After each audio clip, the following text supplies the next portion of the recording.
How are you feeling? John Riggs here, feeling great after just coming back from E3, exhausted, but a good kind of exhausted. Saw so much cool stuff, met so many cool people, saw people I knew, made new friends and more, and just looking around, being at E3, there's such an energy everywhere, no matter where you look too.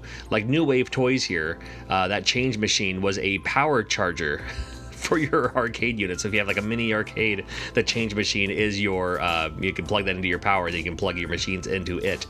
I thought that was a fun idea. And of course, Dragon's Lair coming out very, very soon. I did do a full video on these new arcade machines, so you can check out a previous video just from a few days ago to see the full video of what I saw from this booth. But they had the Indiecade booth that had a lot of cool stuff, including Polymega. Polymega was there showcasing their system that has like plugins. It's like, you know, there's a base unit and then there's different face plates. So you can remove one of them and now it's a Nintendo. Remove another one, put another one on, now it plays PlayStation games. And a whole lot more too. So talking to Brian from Polymega to see how it works. You can even play games vertically if you have that vertical stand to flip your TV around. It looks great. And coming very, very soon is this light gun that is supposed to be able to work with light gun games, presumably for all systems. So if it works for Nintendo, if it works for PlayStation, stuff like that, this may work great. Here's what I can tell you about Polymega and what we played of the games. I'm curious about the lag time on controllers and whatnot. I played Parappa the Rapper, had no issues. I didn't feel any lag or anything from Parappa the Rapper. Now, Brian did admit from Polymega that there is I mean, of course, through emulation, there's going to be a slight delay. Didn't bother my gameplay at all. So looking forward to more from them. Also saw this thing from Pixel Cube, Pixxl Cube, and it is an interactive cube that was like a maze puzzle game. And I also did do a video on this later on too. But it was just so cool to see, and like you actually just feel it and move it around. I never saw Rubik do anything with this thing. Look at that. Isn't that cool? I love it. I want to see more stuff like this.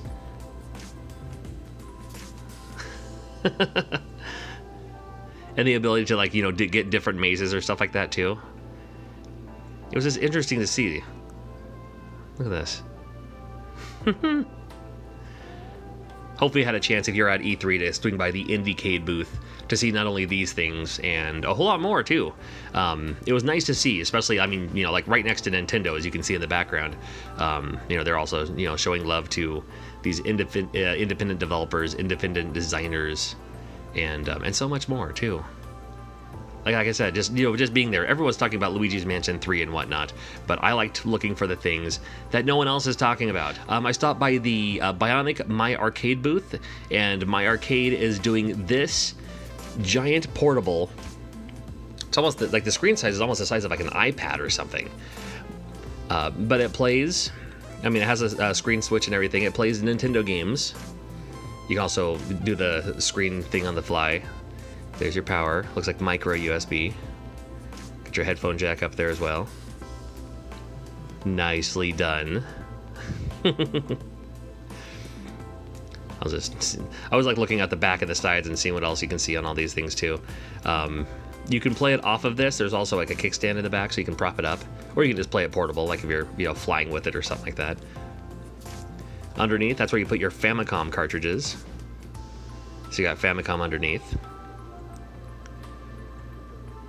And a little look at the back there. You can also, if you don't want to use the controller on the system itself, you can use this controller here, which worked pretty good. I played this with using both and had no issues. So for My Arcade, look out for this very, very soon. The Retro Champ. Also for My Arcade coming out soon is Space Invaders. And this Space Invaders is cool because it is designed like the classic Space Invaders from the arcade, which means it's working off of a mirrored reflection, if that makes sense. Like the mirror casts it, and it's showing you the reflection to give you that weird depth look to it. I thought it was pretty cool that they were doing something like this. I'm an old school fan of Space Invaders, so I'll definitely be picking up one of these for myself, just because I love the idea behind it. Now, TikTok was there. My daughter's a huge fan of TikTok, and they had a Try Not to Laugh challenge live, which I thought that was kind of cool, so I took a quick picture of that too. I saw, along with the Sega Genesis Mini, they have the Sega Genesis macro. I'm not sure. Giant playable. That is a playable Genesis controller. This is the area that they're playing the Genesis games in, the mini Genesis. I did wait in line to play this because I was curious about a few things, including Street Fighter 2, because it's packed with a 3-button controller. You got to hit the start button for punch, then hit the start button again for like the kick buttons. Pretty awkward to play, but just wanted to double check. I like how it looked like an old bedroom, with like VCR tapes and stuff like that too. And here's a quick video that I shot of just what it looks like, and then kind of a little bit what the menu looks like. I'm sold is the quick answer. It has all the games that I would want on here. There's a couple of other Genesis games that of course are missing from this list, so I mean that's inevitable. There's always going to be those other ones that didn't quite make it. Curious to see that Echo the Dolphin didn't even make this. Curious on why. Yeah, added all the different backgrounds if you'd like. Screen settings, of course.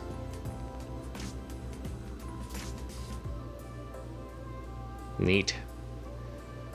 Now that's not an actual TV, that's just a flat screen, but they had like an overlay in front of the wood paneling to make it look like an old, like the VCR TV style, which I literally have in my closet right now. Should pull it out sometime. Neat games for sure. A lot to choose from. And if you don't want to look at the faces, you can also just look at the spines. See them all at once if you'd like. Tetris is on there too, of course. Shortly after this, I stopped by the Hyperkin booth. And Hyperkin is always doing cool stuff for the common masses. Hyperkin is starting to do a lot with the Oculus Quest. I'm a huge fan of Oculus Quest, so it's cool to see like the display stand, little stick-ons for your deals. It looks like you have eyes, rubber grips for your controllers and more. They also had the Xbox controllers, and this is the one that a lot of people are talking about, the 64 system. That's slated to play 64 games. We'll see. Had a display of Duke controllers. A lot of people hated these. I thought they were okay. I have no preference on them. I also did get to play a little bit of the Duck Hunt game that uses the special adapter and their special zapper, so you can play Duck Hunt on flat screen TVs. And I'm here to tell you, it actually worked pretty good. Now, they had a little bit of cosplay around, and these guys were awesome. They were standing in front of the Final Fantasy VII area, so had to grab a quick picture of them. This is the John Riggs DLC. Bandai Namco had a little Pac-Man display. Want to take a photo of that. One of the coolest booths, believe it or not, Fortnite. Fortnite had a huge area with dancers, with cosplayers, unlimited this stuff, which is like basically a Slurpee, but it tasted really good. I grabbed a couple of them. But Fortnite was just, I mean, it was a very, very cool place to be. They had like activities, you can spin the wheel. There's like a little, MXC style competition thing. They had the bus they could take your picture in front of as well. And naturally wouldn't be Fortnite without a little bit of dancing, a little bit of taunting. Now there's a great Oculus representation here, and there are some photo opportunities that you could take a photo in front of and post it on social media for a chance to win an Oculus Quest or an Oculus Rift. And I had to do the photo op with Quill from Moss because it was a hologram form. And there was someone off camera telling me what to do or telling me what to say. It's like, oh, here's what's happening, now do this. Here's what's happening, now do this. And it was just a fun opportunity. It's like, I'm such a big fan of Moss, so I had to make a fool of myself just for a moment, just to be a part of that. Now, of all the games I was hoping to find at E3, they didn't have it at E3. They had it at an after party called The Mix, where they had a huge assortment of indie games, and this was one of the games there. Space Channel 5 VR for the PlayStation VR, and I'm here to tell you, it is 100% awesome. It's exactly what I wanted it to be. Now, you don't actually play as Ooh La La. You play as, like, her assistant or sidekick or something like that. You can see her in your VR form, but you're there doing the dance moves with her to eliminate the aliens and all that. So, looking forward to the final release of this. Thank you so much for bringing Space Channel 5 VR for the PlayStation VR to E3 so I could play it out. And a couple of other games that were on the mix area. Again, this was like a private party, so I didn't grab a lot of footage here. I just grabbed a few quick snippets of random games that were being showcased and shown.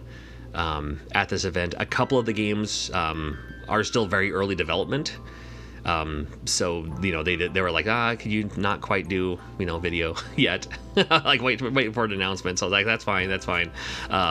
You know, nothing too shocking anyway, but very cool to see what other people are doing for the sake of, you know, just making new games that, you know, basically just, you know, by themselves or with a small team and getting it out there to the world. I love the fact that there's people, you know, kind of still doing this, you know, Renegade style, just, you know, doing their own thing. And I never knew I made it until some dude wore my t-shirt, my face on their shirt. Thanks, Jesse.